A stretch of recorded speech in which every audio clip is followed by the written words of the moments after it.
त्रिदलं त्रिगुणाकारं त्रिनेत्रं च त्रियायुधं त्रिजन्म पापसंहारम् एकबिल्वं शिवार्पणम् त्रिशाखैः बिल्वपत्रैश्च अच्छिद्रैः कोमलैः शुभैः तव पूजां करिष्यामि एकबिल्वं शिवार्पणम् कोटिकन्या महादानं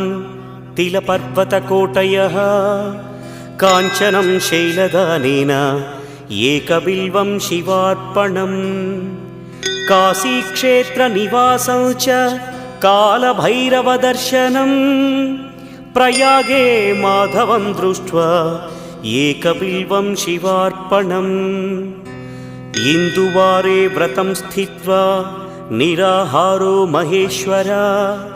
नक्तं हौष्यामि देवेश एक